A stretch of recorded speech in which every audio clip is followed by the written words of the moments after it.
هێزن لەشکریên PKK li piştî rizgarkirina gundê barê li Çiyayê Şingalê dest kirin bi hêrişkirina ser navçeyên li jêr destê Daeş li çardorên vî gundî wek rêka şilo û bara jêrî û li demekî Kurd de rêka şilo bi ser Daeş de hata girtin û gundê bara jêrî jî ji Daeş hata paqijkirin û dest girtin bi ser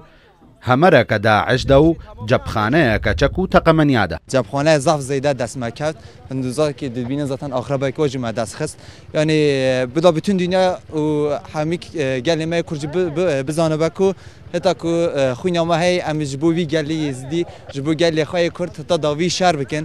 Belki hareketa PKK planê me demekî kin de pêk hat saet virişe me dest bi çalakiyê kir saet sê û nîv wisa me êrişî vir kir vî tepeyê de çend wisa qederekî hebû me êrişî wan kir di vî milî de em sizmece hatin ketin nav wan de vê derê doşqa wan hebû biksî hebû bîsvînk hebû hemû qederekî silahê wan ketin destê me de.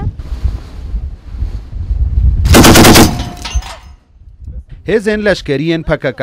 dewrûberên gundê baragirtin û çeperên şer ewên Daeş bikardanîn dest bi serdagirtin û jimareyeke mezin çek û teqemeniyan jî ke ji hawin û doşka û bîkeysiya pêk hatibûn dest bi serdagirtin û tirimpêleke hemere dijî gule jî ji destê Daeş deranîn û heft Daeş jî kuştin û niha deverên Bakurê Rojavayê Şingal bi temametî li jêr destê hêzên PKK deyne û ala xwe jî li serê wan Çiyaya bilind kirin. نبتنێ ڕزگارکردنا گوندێ بارێ و دۆروبەرێ دوێ بەلێ هێزên leşkeriyên ser PKK dest girtîne bi ser capxaneyeke mezin çek û teqemeniyên Daeş de her wisa hemereke wan jî dest bi ser de girtîne û alayê wan jî hatine şewitandin heta niha jî li dۆruberê gundê barê şer û pevçûn û pêkdadan berdewam in. Ehmed Şingalî, Kurtsat News, serê Çiyayê Şingalê.